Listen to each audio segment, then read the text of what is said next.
Folks always say the truth sets you free. Well, I'm here to tell you that sometimes the truth can tear your whole world apart. It can take everything you thought was solid and turn it to dust right before your eyes. That's what happened to me. And Lord knows, I never saw it coming. My name's Ruth, and I just turned 62 last spring. Up until about 6 months ago, I had what you might call a simple but blessed life. Nothing fancy, mind you, just a good, honest life with my Tom. We'd been married for nearly 30 years, living in the same little house where we raised our children. It wasn't much, but it was ours, and every corner held memories. Tom was a quiet man, gentle as could be. Every morning, I'd wake up early to fix his coffee just the way he liked it, strong enough to put hair on your chest with just a touch of sugar. He'd sit on our porch swing, watching the birds while I puttered around in the kitchen. Those quiet mornings were precious to me, though I didn't realize just how precious until they were gone. We weren't high school sweethearts or anything like that. I met Tom when I was already 45, after my first husband left me high and dry with 2 young ones to raise. Tom came into my life like a blessing, helping me pick up the pieces. He never had children of his own, but he loved mine like they were his flesh and blood. Our home wasn't anything special to look at. Just a small place with worn furniture and faded curtains I'd made myself. But it was full of love. Tom tended his vegetable garden out back, and I'd cook up whatever he grew. On Sundays, the kids and grandkids would come over for dinner, and this old house would fill up with noise and laughter. I thought we'd grow old together, sitting side by side in our rocking chairs, watching the sunset. I never imagined anything could come between us. Shows what I know, I guess.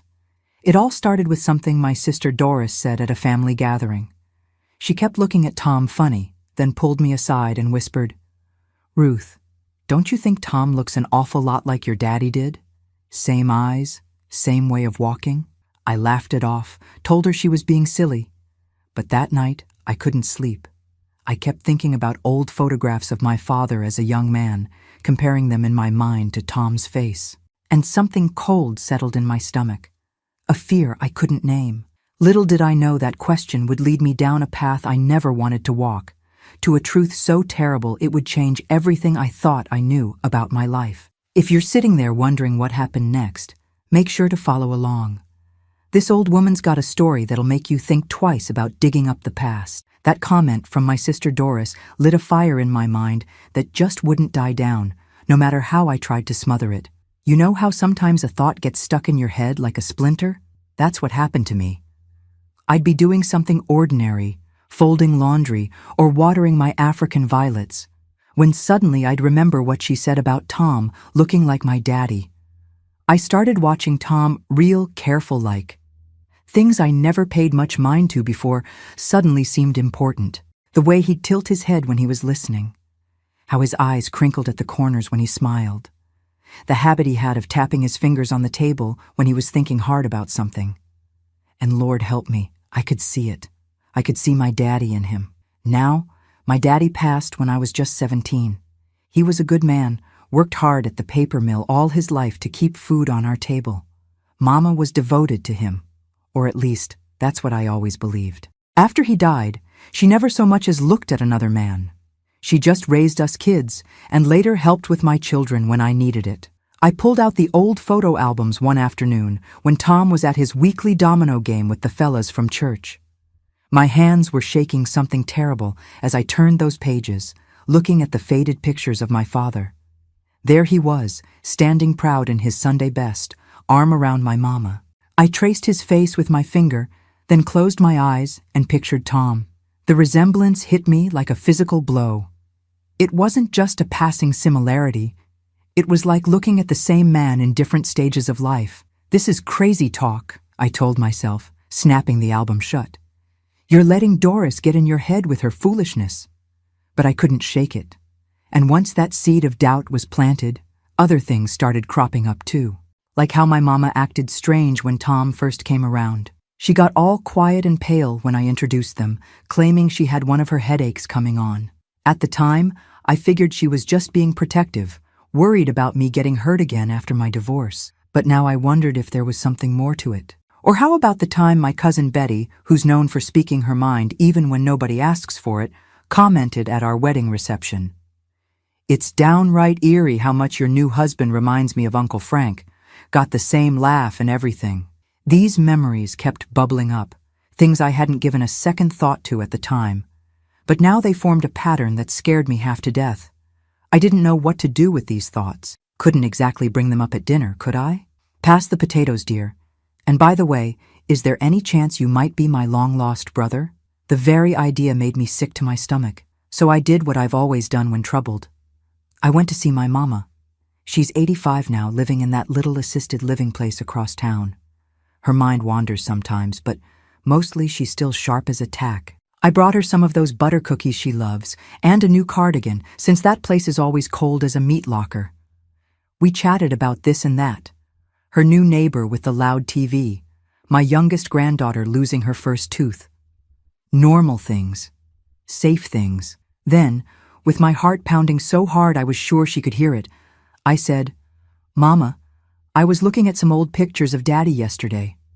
She smiled, that soft smile she always gets when he's mentioned. "Your father was a handsome man." "Yes, he was," I agreed, gathering my courage. "You know, it's funny.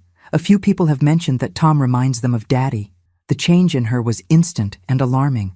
The color drained from her face, and her hands, those hands that had always been so steady, even in the worst of times, began to tremble. She knocked over her teacup, spilling the contents across the little table between us. "Clumsy me," she muttered, refusing to meet my eyes as I helped clean up the mess. When we settled back down, she changed the subject so fast it gave me whiplash, asking about my flower garden and whether I'd put in my tomatoes yet. But I'd seen her reaction, and it confirmed my worst fears. There was something there, something she didn't want to talk about. I left her place more troubled than when I arrived. On the drive home, I had to pull over because I was crying so hard I couldn't see the road. What was I supposed to do with this? How could I even begin to find out if what I suspected was true? That night, I barely slept a wink. Tom snored peacefully beside me, unaware that his wife was lying there, wondering if our entire marriage was built on a terrible mistake. I studied his profile in the darkness, this man I'd loved for 30 years, and felt like I was looking at a stranger. The next morning, I made a decision. I needed to know the truth, no matter how painful it might be. I couldn't live with this question eating away at me day and night, so I did something I never thought I'd do. While Tom was in the shower, I plucked a few of his hairs from his hairbrush. Then I found an old envelope with a birthday card my mama had sent me, hoping her saliva on the seal would be enough. It felt wrong, sneaking around like this, but I was desperate for answers. If you've ever faced a moment where you knew learning the truth might destroy everything you hold dear, then you understand what I was feeling. Sometimes I wonder how different my life would be if I just let sleeping dogs lie. But that's not how my story went. If you're finding any comfort or wisdom in this old woman's tale, I hope you'll stick with me. There's plenty more to tell, and the hardest parts are still to come. Sometimes sharing our burdens makes them a little lighter to bear. Getting those DNA tests done wasn't as simple as they make it look on TV. I had to do some research at the library since I don't have one of those fancy computers at home. The librarian, Miss Jenkins, sweet young thing with purple hair, if you can believe it, helped me find a place that would do what I needed without asking too many questions. It cost nearly all the money I'd been saving in my Christmas fund, but some things are worth more than presents. I mailed off those samples with hands shaking so bad I could hardly seal the envelope. Then came the waiting. Lord have mercy, the waiting nearly drove me out of my mind. 2 weeks felt like 2 years. I jumped every time the phone rang. I checked the mailbox 3 times a day. Tom noticed something was off, of course. After 30 years together, you can't hide much from your spouse. "You feeling all right, Ruthie?" he'd ask, concern in those familiar eyes.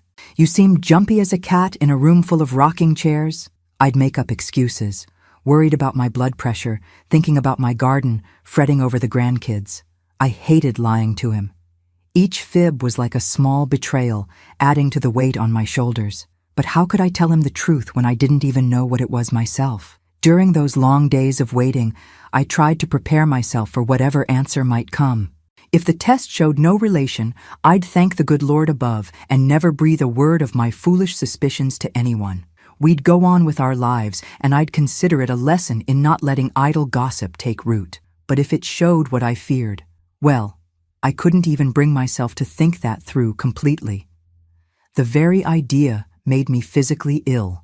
One morning, Tom found me throwing up in the bathroom, my body rebelling against the terrible thoughts in my head. "That's it," he said, helping me clean up. "I'm taking you to Dr. Miller today. No arguments." I managed to talk him out of it, claiming it was just something I ate. But I was walking a tightrope, and I knew it couldn't last much longer. The results came on a Tuesday. I remember because it was my day to volunteer at the church food pantry. The envelope was there when I got home, innocent looking as could be, but to me it might as well have been a snake ready to strike. I sat at the kitchen table, that envelope burning a hole in my purse while I tried to work up the courage to open it. The ticking of the old wall clock seemed unnaturally loud. Through the window, I could see Tom in his garden, kneeling in the dirt as he planted his summer beans. He looked so peaceful, so content. My heart ached watching him, knowing I might be about to destroy everything. Finally, I took a deep breath, said a quick prayer, and opened the envelope. I've lived through some hard times in my life. I buried my daddy when I was still a teenager. I weathered a painful divorce when my first husband ran off with a woman half my age. I sat by my brother's hospital bed when cancer was eating him alive. But nothing prepared me for the words on that paper. The test confirmed it. Tom and I shared enough DNA to be half-siblings. My husband was my brother. The room started spinning, and I thought I might faint dead away. Somehow I made it to the bathroom just in time to be violently sick. Afterward, I sat on the cold tile floor, my back against the tub, and cried like I hadn't cried since I was a child. Great, heaving sobs that felt like they were tearing me apart from the inside. I don't know how long I sat there. Long enough that Tom came looking for me, knocking gently on the door. "Ruth, you okay in there, honey?" His voice, that voice I'd loved for 30 years, now sounded different to my ears. I couldn't answer him, couldn't face him, not yet. "Just a stomach bug," I managed to choke out. "Don't come in, might be catching." He hesitated, then said he'd make me some tea with honey. Always taking care of me, always so kind. How could this be happening? When I finally pulled myself together enough to leave the bathroom, I hid the test results in my Bible, the one place I knew Tom would never look. Then I went through the motions of being sick with a virus, letting him fuss over me while my mind raced with terrible questions. How could this have happened? Had my mama known all along? Had she given up a baby for adoption years ago, before I was born? Or was it more complicated than that? And the worst question of all? Did Tom know? No, I couldn't believe that. The man I knew wouldn't have hidden something like this. The shock on his face when I told him would be real. I was sure of it, which meant I was carrying this burden alone, at least for now. That night, lying beside him in the dark, listening to his familiar breathing, I felt like I was drowning in grief. 30 years of marriage, thousands of kisses, of intimate moments, of shared secrets and dreams. All of it tainted now by this terrible truth. The next morning, I called my friend Judith. If you're following along with my story, you should know that Judith has been my rock since high school. We've seen each other through every up and down life could throw at us. If anyone would know what to do, it would be her. "I need to talk to you," I said, my voice barely above a whisper, though Tom had already left for his morning walk. "It's important, Judith. It's the worst thing imaginable." We agreed to meet at the diner on the edge of town, the one where nobody we knew ever went. As I hung up the phone, I noticed my hands had finally stopped shaking. In their place was a strange, cold numbness spreading through me. I had to face facts. My life as I knew it was over. Now I just had to figure out what came next. If you've ever had the ground fall out from under you, if you've ever discovered that something you believed with all your heart wasn't true, then maybe you understand a fraction of what I was feeling. Stay with me as I tell you what happened next. Sometimes the only way out is through. Meeting Judith at that out-of-the-way diner was both a blessing and a curse.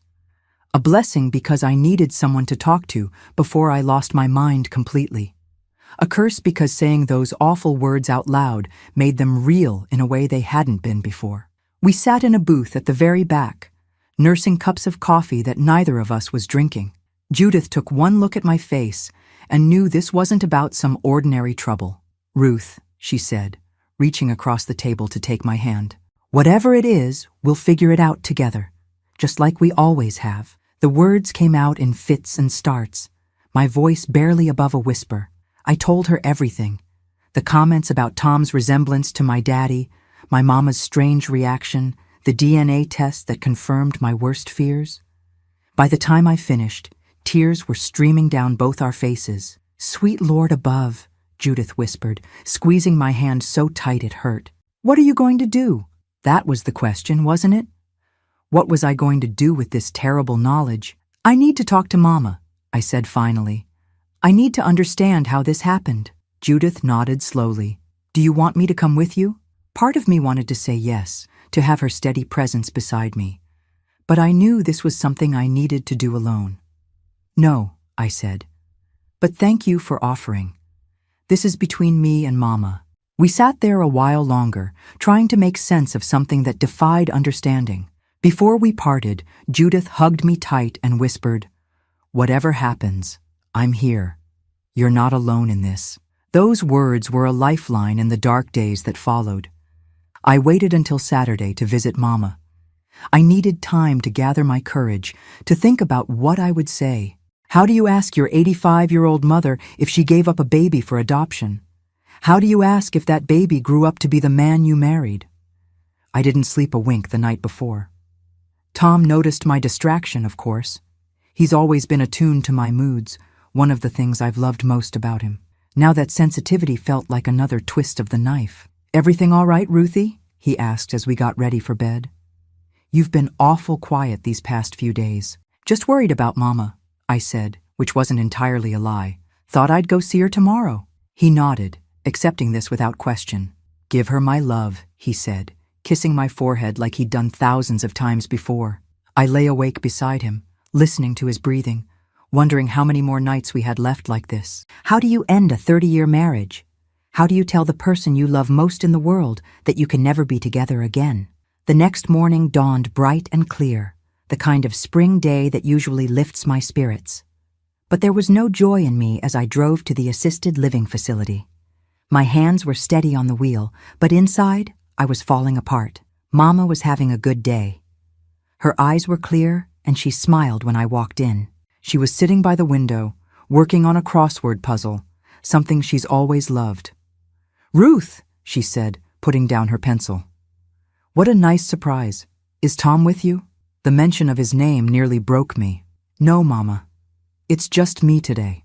I sat down across from her, trying to find the words to begin this impossible conversation. She must have sensed something was wrong because her smile faded. "What is it, baby? You look like you've seen a ghost." In a way, I had. The ghost of a past she'd kept hidden from me my whole life. "Mama," I said, my voice surprisingly steady. "I need to ask you something, and I need you to tell me the truth." She went very still, her hands folded in her lap, waiting. "Did you?" My voice caught, but I forced myself to continue. "Did you have another baby? Before me?" The color drained from her face so quickly I thought she might faint. She closed her eyes for a long moment, and when she opened them again, they were filled with tears. "How did you find out?" she whispered. The room seemed to tilt around me. Even though I'd suspected, even though the DNA test had confirmed it, hearing her admission made my stomach drop like I was on a carnival ride gone wrong. "It's Tom, isn't it?" I said, the words burning my throat. "The baby you gave up. It's Tom." She nodded, a tiny movement that changed my world forever. "I didn't know," she said, her voice trembling. "Not at first. When you brought him home that day, I nearly collapsed.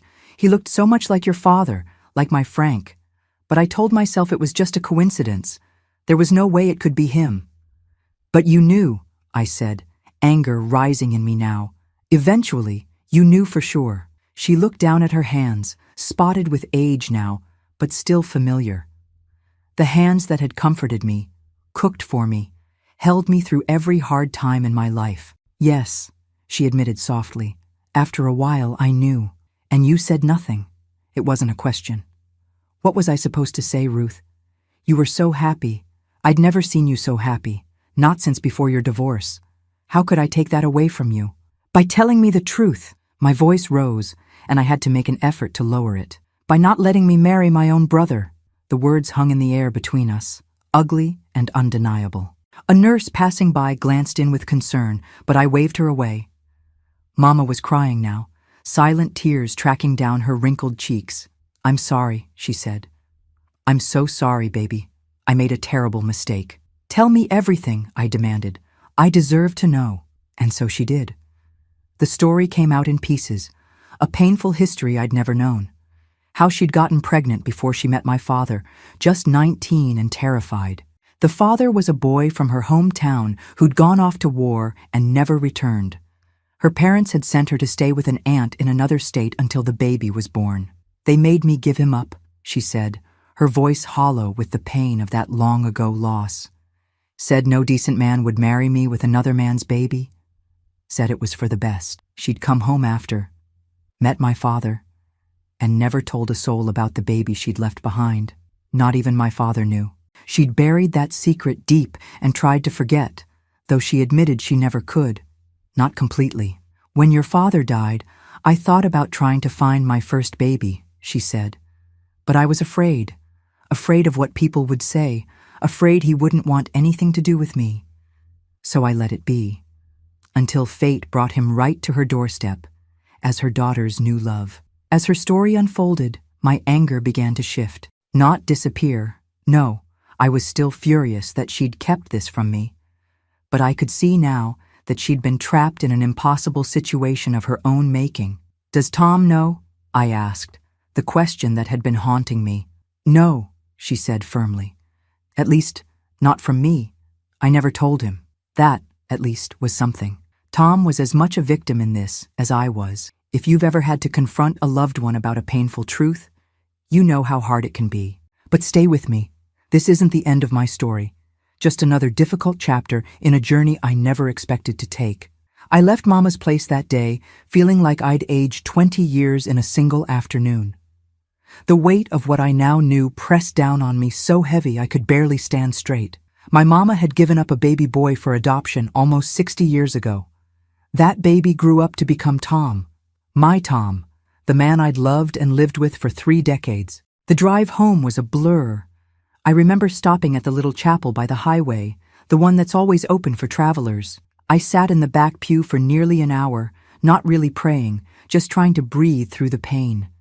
Trying to find some sense in a world that had suddenly lost all meaning. Back home, I sat in the driveway for the longest time, staring at our little house with its peeling white paint and the porch swing Tom had built when we first moved in. How many evenings had we spent on that swing, talking about our day or just sitting in comfortable silence? Now everything was tainted, poisoned by a truth neither of us had known. I couldn't put it off any longer. Tom deserved to know. But Lord have mercy, I didn't know if I had the strength to tell him. He was in the kitchen when I finally went inside, making his famous chicken and dumplings. The smell hit me as soon as I opened the door, warm and comforting, like everything about our life together had been. "There you are," he said, smiling that smile that still made my heart skip a beat even now. Was starting to worry. "How's your mama doing?" I couldn't answer. Just stood there in the doorway, clutching my purse like it was a life preserver, and I was drowning in open water. Tom's smile faded as he looked at me. He set down his spoon and wiped his hands on a dish towel. "Ruth? What's wrong?" "We need to talk," I managed to say, my voice sounding strange even to my own ears. Can you come sit down?" He followed me to the living room, concern written all over his face. We sat on the sofa where we'd spent countless evenings watching TV, his arm around my shoulders, my head resting against him. The memories were almost too much to bear. "You're scaring me, Ruthie," he said, taking my hand. "Are you sick? Is it your mama?" I shook my head, searching for words that wouldn't come. How do you tell someone something like this? There's no gentle way, no kind approach. "Tom," I finally said, my voice barely above a whisper, "I found out something today. Something terrible." His hand tightened around mine. Whatever it is, we'll face it together, just like always. Those words nearly broke me, because this was the one thing we couldn't face together. This was the thing that would tear us apart forever. I've been noticing things, I began haltingly. People commenting on how much you look like my daddy. It got me thinking, got me worried, so I did something I shouldn't have. I got some of your hair and something with Mama's DNA on it, and I had a test done. Confusion clouded his face. A test? What kind of test? I took a deep breath. A DNA test, Tom, to see if you and Mama are related. He stared at me, not understanding at first. Then slowly, horribly, I watched comprehension dawn in his eyes. That's crazy, he said, pulling his hand away. Why would you even think such a thing? Because you look so much like my daddy, I said, tears filling my eyes. Because Mama acted so strange when she first met you. Because too many people have noticed the resemblance over the years. That doesn't mean anything. His voice was rising now, fear and anger mixing together. Lots of people look alike. It doesn't mean that I'm... He couldn't even say it. Neither could I. But it hung in the air between us, this unspeakable truth. The test came back, I said softly. It shows that you and Mama share DNA. That she's your mother, Tom. He stood up so quickly the coffee table skidded across the floor. No, that's not possible. My parents were John and Elizabeth Harper. They raised me in Millfield. I have their pictures, their birth certificates. They adopted you, I said, the words tearing at my throat. Mama told me everything today. She had a baby before she met my daddy. She was young and scared, and her parents made her give him up. That baby was you, Tom. He was shaking his head, backing away from me like I was something dangerous. You're wrong. The test is wrong. This is insane. I wish it was, I whispered. God knows I wish it was. Tom turned away from me, bracing himself against the wall. His shoulders were shaking, and I realized he was crying.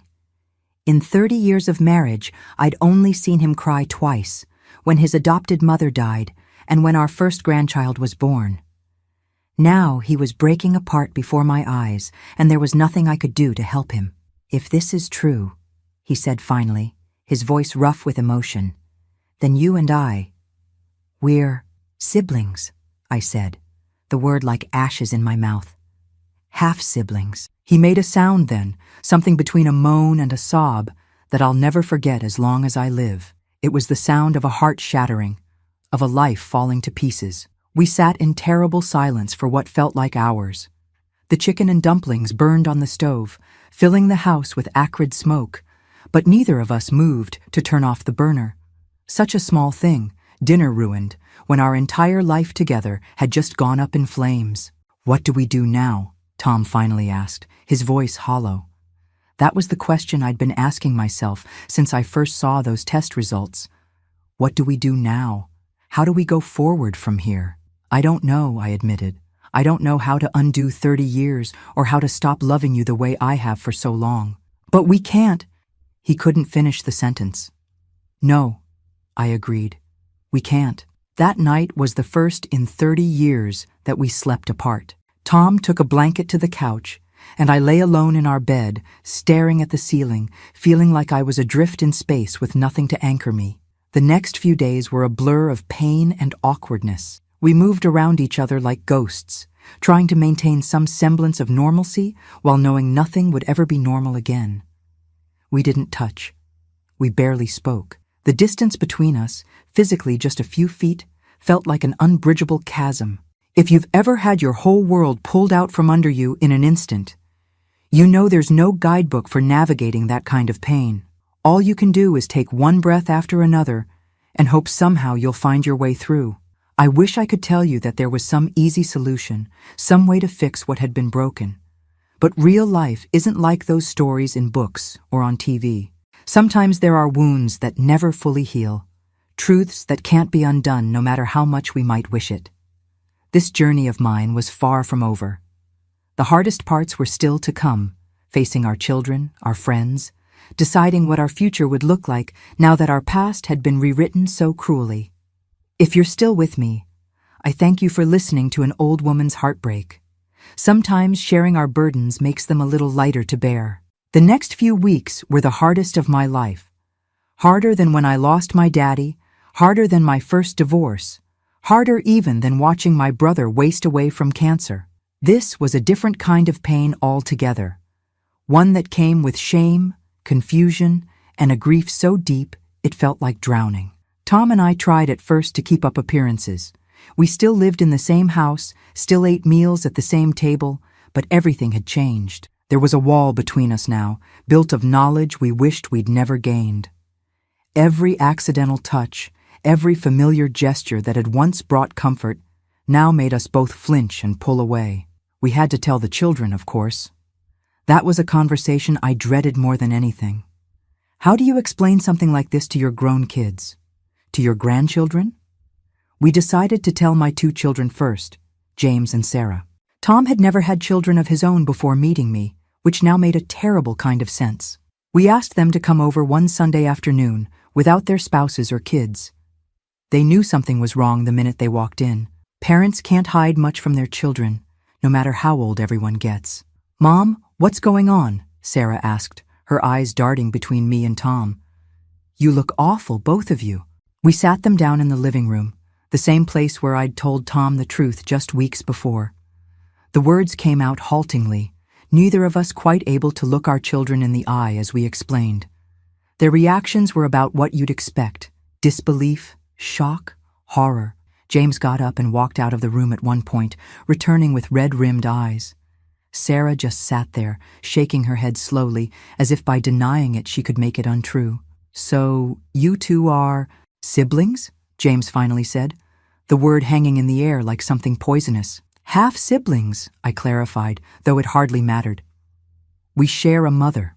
"And you never knew?" Sarah asked, looking at Tom. "You never suspected?" Tom shook his head, his face gray with exhaustion.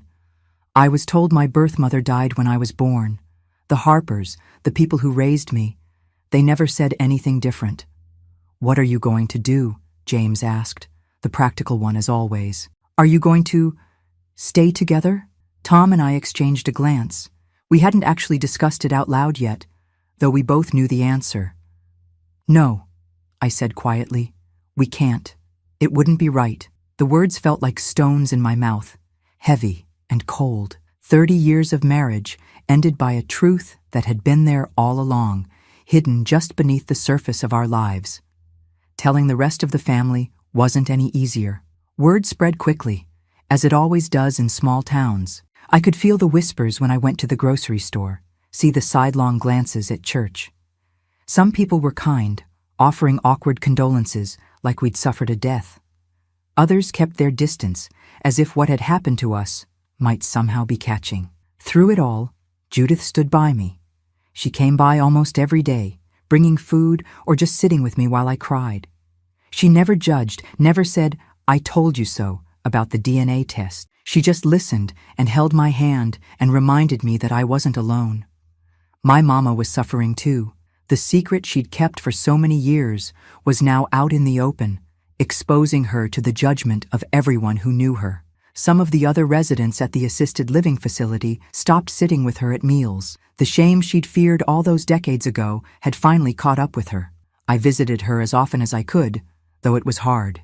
Part of me was still angry at her for not telling me the truth sooner, for letting this tragedy unfold when she could have prevented it.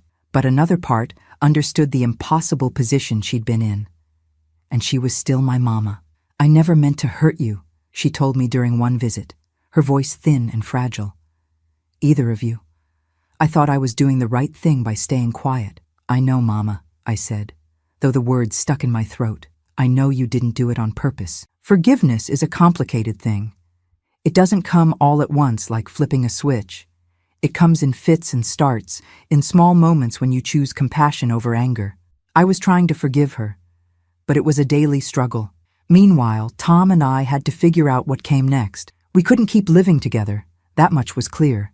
But untangling 30 years of shared life isn't simple. We owned the house together. Our finances were completely merged.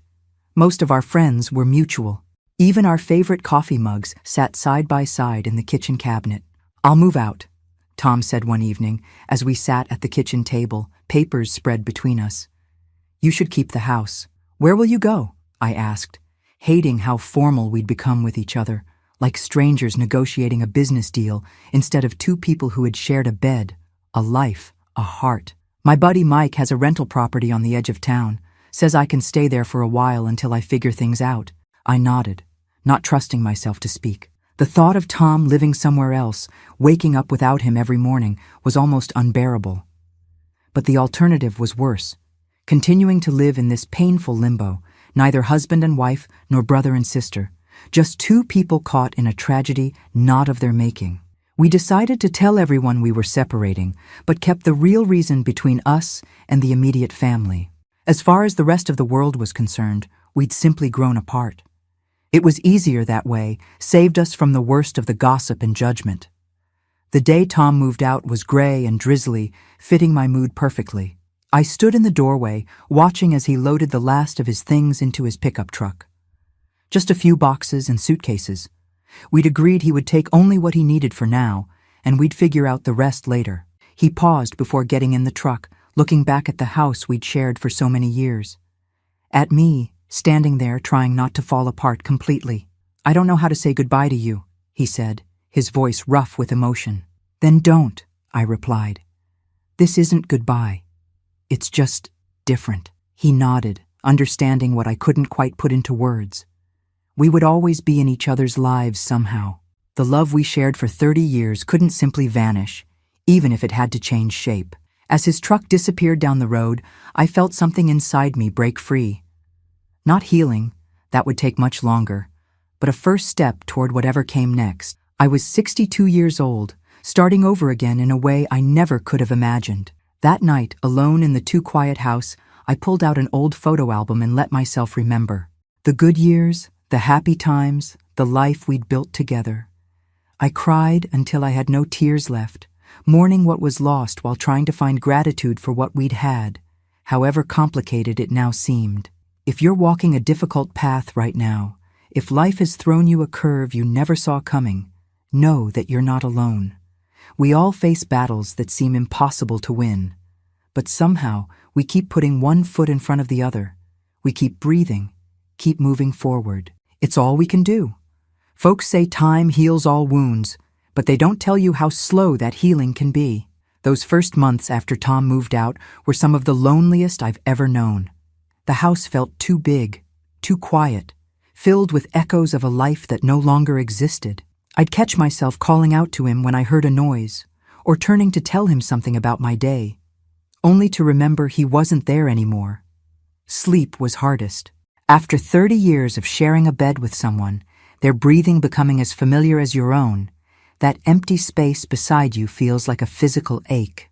I took to sleeping on the couch most nights, couldn't bear to lie in that big bed alone with all those memories. My children worried about me something fierce. They'd stop by unannounced, bringing food I hardly touched, or suggesting activities I had no interest in. I appreciated their concern, but there wasn't much they could do to fix what was broken inside me. "Mom, you need to get out of the house," Sarah would say, picking up dishes that had sat unwashed for days. "This isn't healthy." She was right, of course. I was letting grief swallow me whole. But knowing something and doing something about it are two different matters entirely. It was Judith who finally dragged me back into the land of the living. She showed up one morning in October, about 3 months after Tom left, and found me still in my housecoat at noon, staring blankly at a TV that wasn't even turned on. "That's enough," she said, hands on her hips like she was scolding one of her grandchildren. "Get dressed. We're going out." "I don't feel like it," I mumbled, not meeting her eyes. "Didn't ask if you felt like it," she replied, already rummaging through my closet. "Ruth Ann Miller, I have known you since we were both skinny little things with pigtails. I stood by you through your daddy's funeral, through your divorce, through everything life's thrown at you. And I'm not about to stand by and watch you waste away in this house. There's something about a friend who's known you your whole life. They can get away with saying things nobody else could." I let her bully me into a shower and clean clothes, too tired to argue.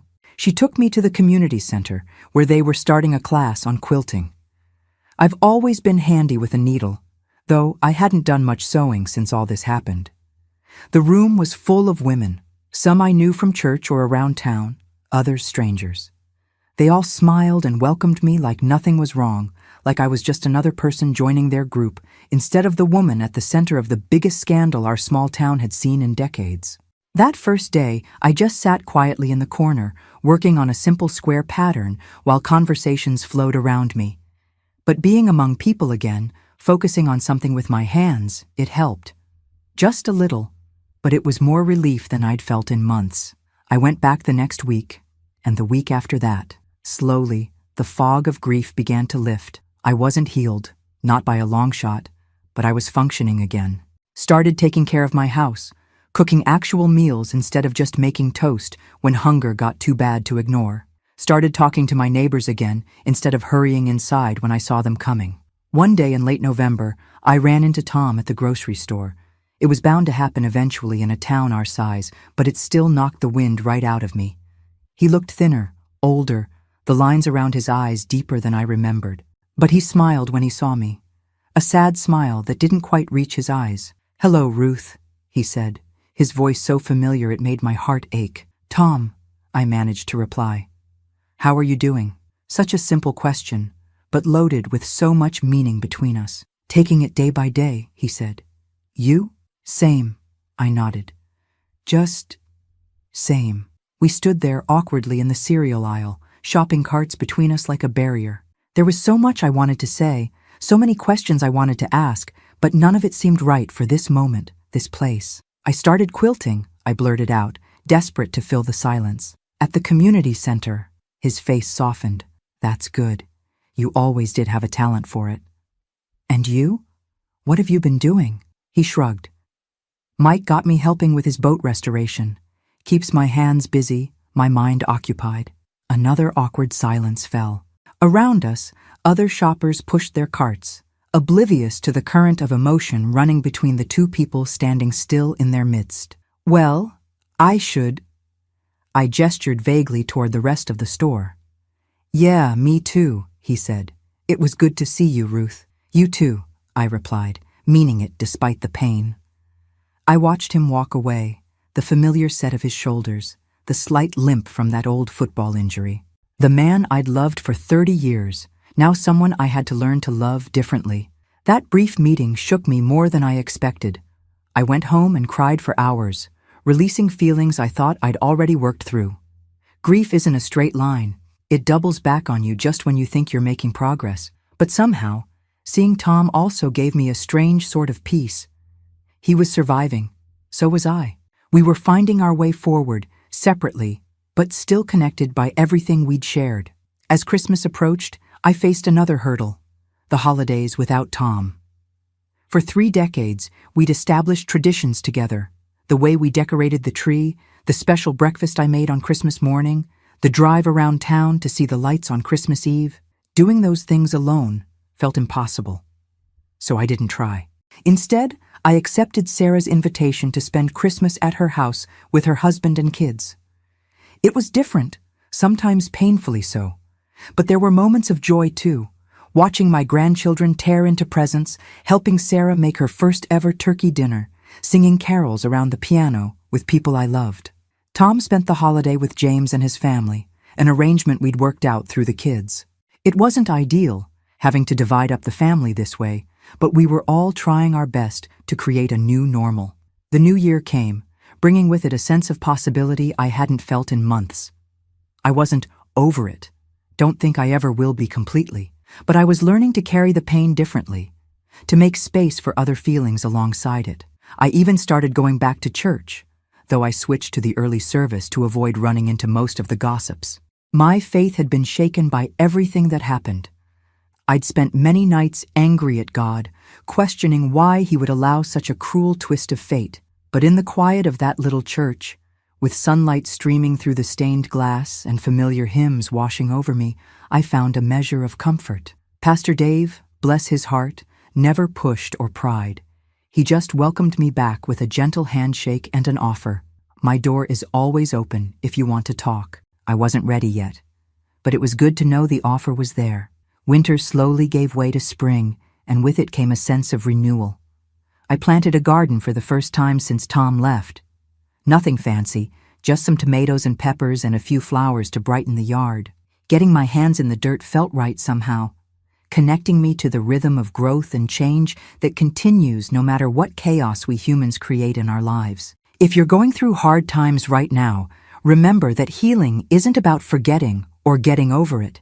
It's about learning to live alongside your pain, to make room for joy even when grief is still present. Take it from someone who's been there. The human heart has an amazing capacity to hold seemingly contradictory feelings all at once. By the time summer rolled around, I'd found a kind of rhythm to my new life. Not happiness exactly, but a quiet acceptance that carried me from one day to the next. My quilting group had become an unexpected lifeline. Those ladies never asked prying questions, just welcomed me into their circle with open arms and kept my hands busy with beautiful work. I'd even started having Sunday dinners at my house again, with James and Sarah taking turns bringing their families over. It wasn't the same without Tom there, but it filled the house with noise and laughter, pushing back against the silence that had threatened to swallow me whole those first few months. Tom and I had settled into a careful kind of friendship.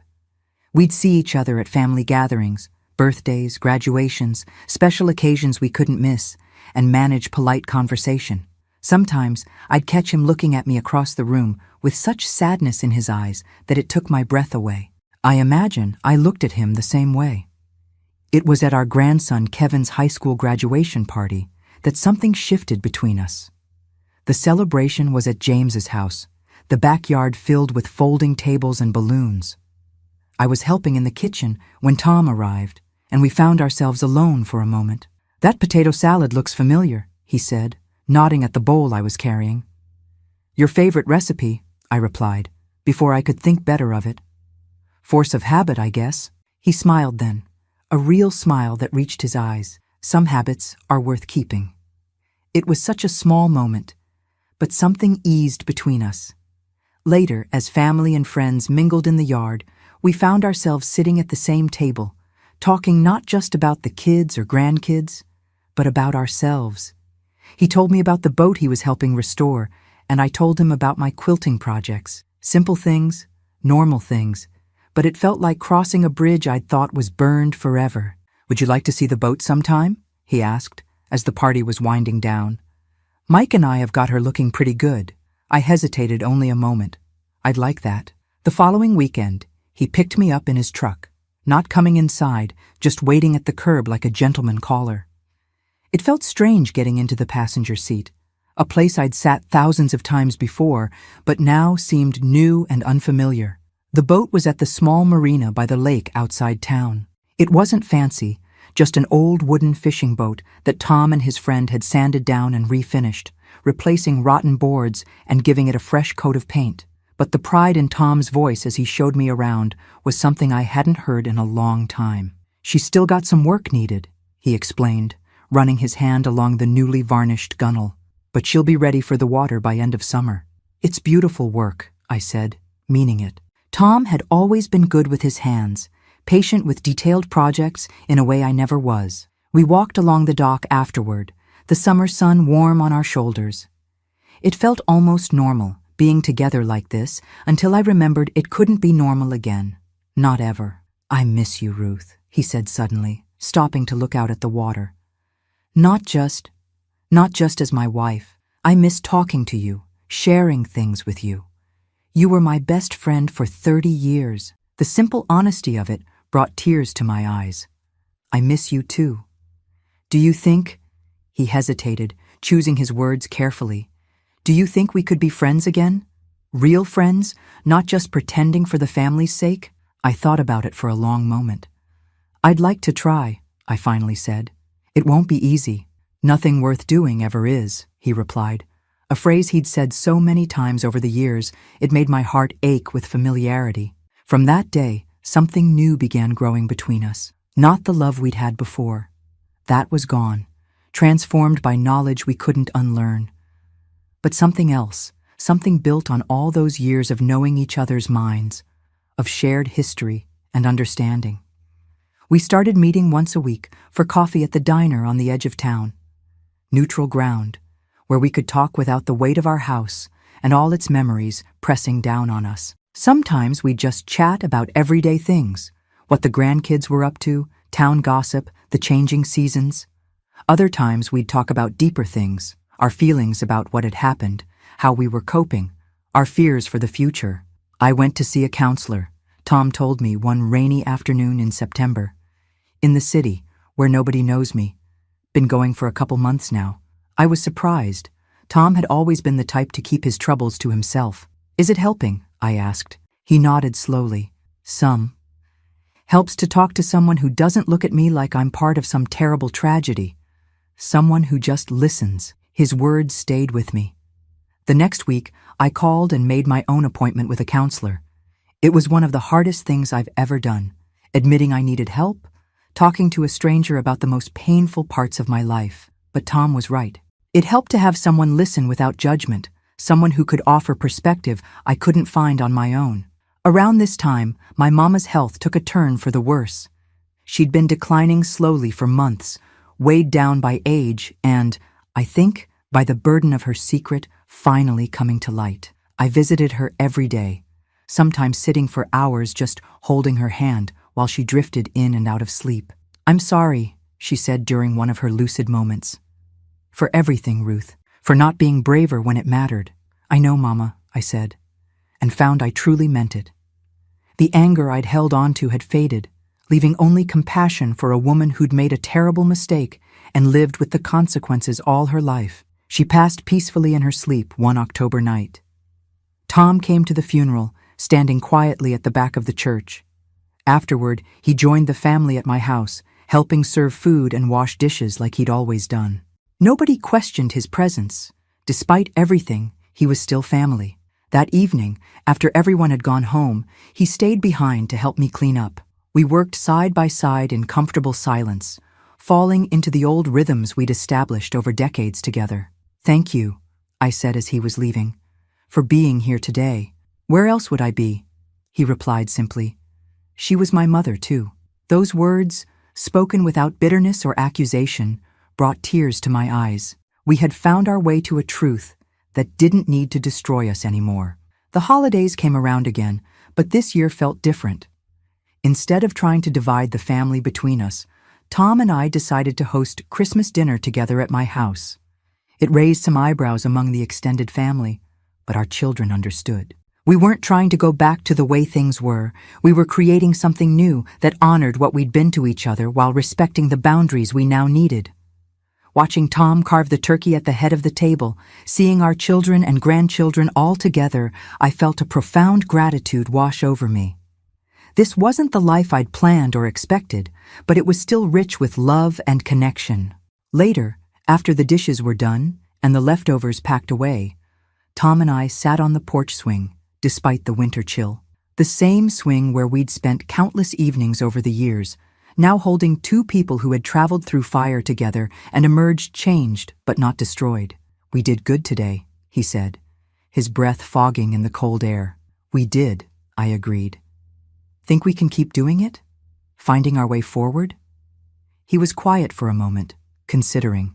I think so. One day at a time, like we've been doing. One day at a time. It wasn't a perfect answer, but it was honest. And maybe that's all any of us can really do when life throws something unexpected our way. If you're facing your own impossible situation right now, know that there can be beauty on the other side of pain. Not the same beauty you had before, but something new and precious in its own way. The human heart is remarkably resilient. I've learned that much from this journey of mine. The seasons continued their eternal cycle, and I found myself marking the passage of time in new ways. It had been 1.5 years since that terrible day when I first learned the truth, and slowly, almost imperceptibly, life had found a new shape around the broken pieces. Spring came again, bringing with it a sense of renewal I hadn't felt the previous year. My garden expanded beyond the few tomato plants I'd managed before. This time, I put in a proper vegetable patch, plus flower beds bursting with colors that brightened my spirits every time I looked out the window. Tom would come over sometimes to help with the heavier work, tilling the soil, building trellises for the climbing beans, hauling bags of mulch. We'd work side by side in comfortable silence. Two people who knew each other's rhythms so well that words weren't always necessary. "Remember that first garden we planted together?" he asked one warm May afternoon as we took a break on the porch, glasses of sweet tea sweating in our hands. "Right after we moved in here?" I smiled at the memory. Everything died except the zucchini. We had so much zucchini, we were giving it away to anyone who'd take it. "You tried so hard to come up with new ways to cook it," he chuckled. "Zucchini bread, zucchini casserole, zucchini pancakes," I added, laughing at the memory. Those were terrible. These moments of shared reminiscence no longer brought the sharp pain they once had.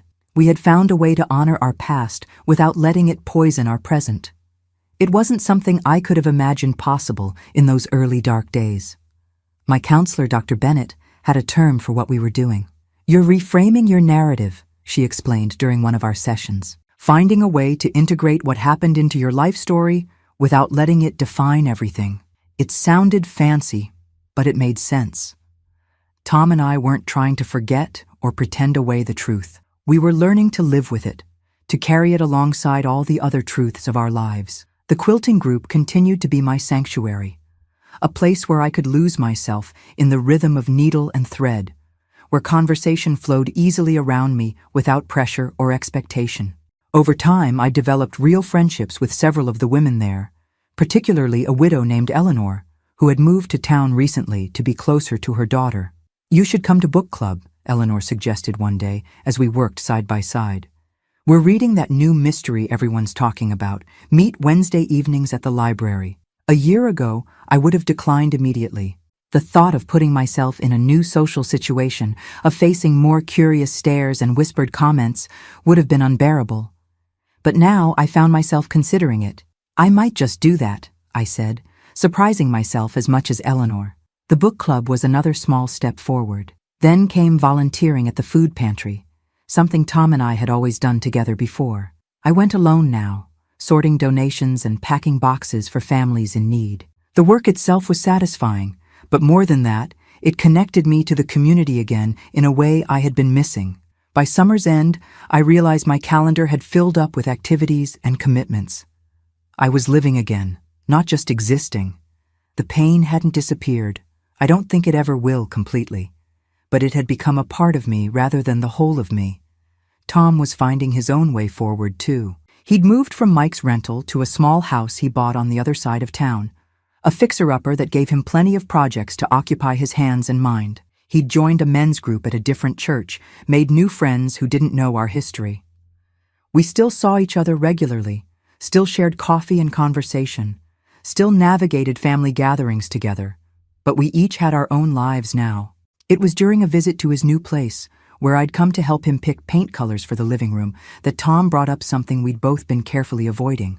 "Ruth," he said, setting down the paint samples we'd been comparing, "there's something I've been wanting to ask you about." The serious tone of his voice made me set down my own samples. "What is it?" He took a deep breath. "I've been thinking about trying to find out more about my birth father. Mama never told us much, just that he was a boy from her hometown who went off to war and never came back." I nodded, remembering the sparse details my mother had shared. "You want to know who he was?" "I do," Tom confirmed. "But I wanted to check with you first. See how you felt about me digging into all that." The consideration touched me deeply. After everything we'd been through, he was still thinking about my feelings, still making sure I was okay before taking this step. "I think you should," I said after a moment. "You deserve to know your full history, Tom. And it doesn't change anything between us. That part is settled." Relief washed over his face. "Thank you. I wasn't sure." "We can't change the past," I said, echoing words Dr. Bennett had told me many times. "But we can choose how we face it."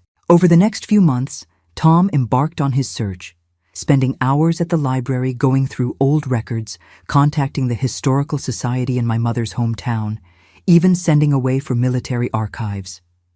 I helped when I could, offering what little information I remembered from my own family stories. The search brought us together in a new way, not as husband and wife, not even as brother and sister in any traditional sense, but as two people linked by a shared past, working together to understand it better.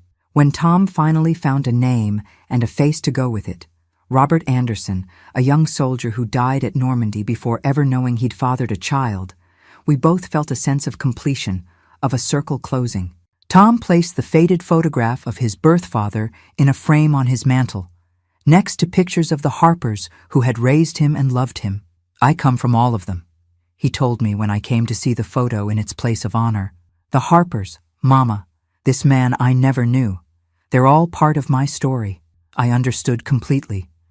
Our lives are shaped by so many forces. Some we choose, others that choose us. The beauty is in accepting it all, the planned and the unexpected, the joyful and the painful. That fall, as the leaves turned and the air grew crisp, I celebrated my 64th birthday. Instead of the quiet dinner I expected, Sarah and James organized a surprise party that brought together everyone who mattered in my life. Family, friends from church and quilting group, neighbors who had stood by me through everything, and Tom, of course. He came with a gift wrapped in simple brown paper, a handmade jewelry box crafted from cherry wood with intricate carvings along the edges. Inside was a silver bracelet with a single charm, a quilt square. "For new beginnings," the card read, "and for memories worth keeping." I looked up to find him watching me from across the room, a gentle smile on his face. I nodded my thanks, unable to speak around the lump in my throat. Some gifts mean more than words can express. If you're following along with my story, you might be wondering if there's a happy ending coming. Life isn't that simple, is it? There's no neat bow to tie around experiences like mine. But there is healing and growth, and the discovery that joy can coexist with sorrow in this complicated human heart of ours. Here's the next block of the story with about 1,000 words, continuing in the same voice with subtle CTAs. Chapter full circle. 2 years turned into 3, then 4. Life settled into patterns that became familiar, if different from what I'd known before. My house, once so painfully empty after Tom left, now felt like mine in a way it never had when we shared it.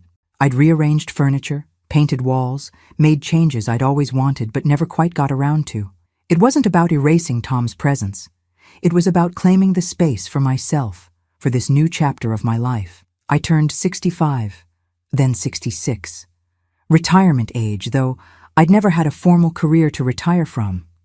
But there was a shift in how I saw myself, a sense of entering a new phase. My grandchildren were growing up fast.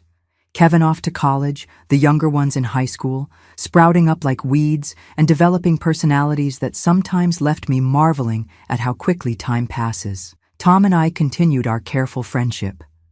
The awkwardness had faded over time, replaced by a comfortable understanding.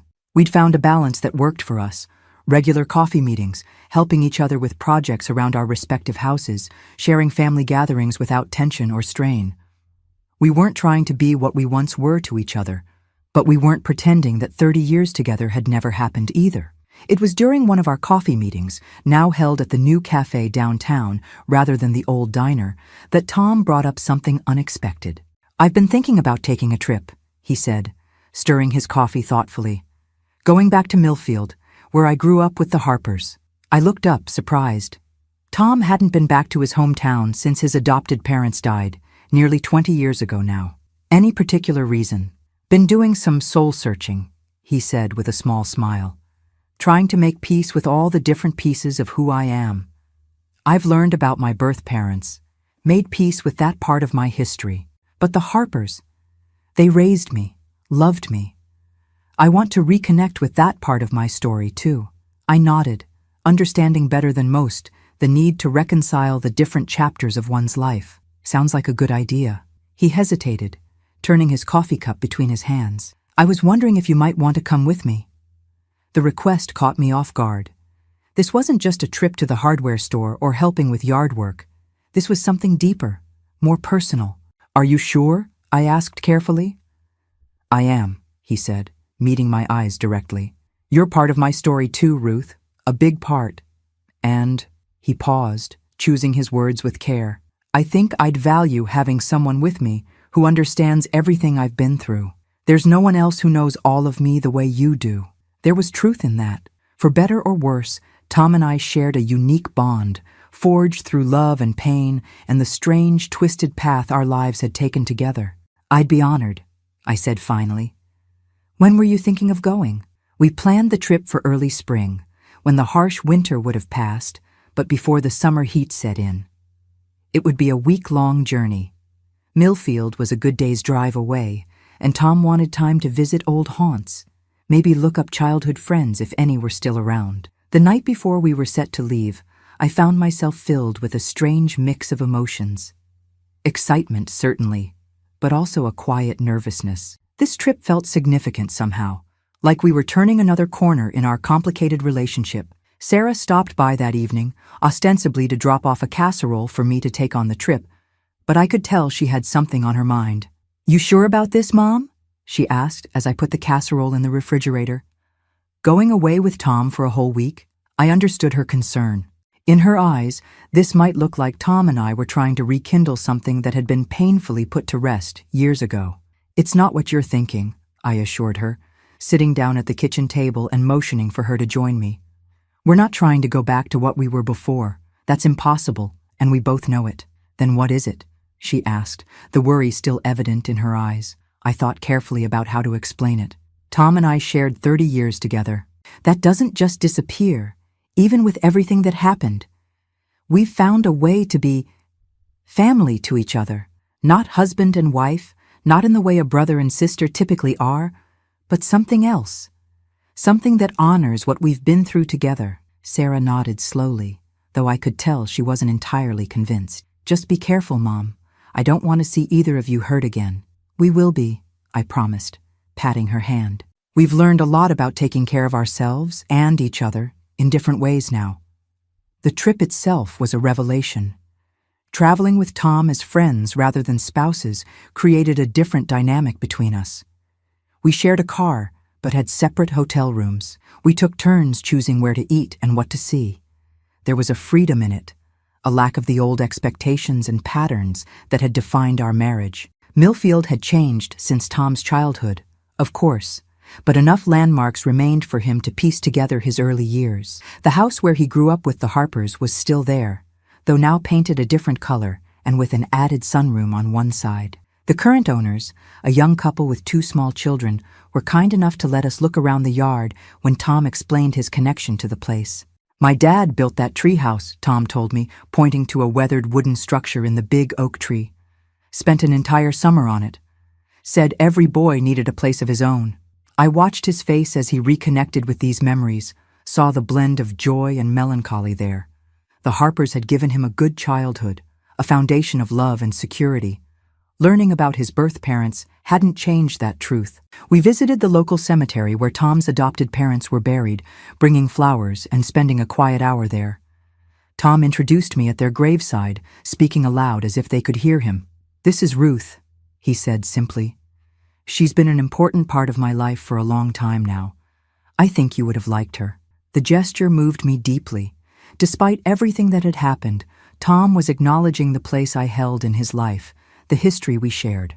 Not erasing it or pretending it away, but accepting it as part of the complex tapestry of his existence. On our last night in Millfield, we had dinner at a small Italian restaurant downtown. The atmosphere was warm and intimate, the food delicious. Over tiramisu and coffee, Tom reached across the table and took my hand briefly. "Thank you for coming with me," he said, his voice thick with emotion. "It's meant more than I can say, having you here for this." "I'm glad I came," I replied honestly.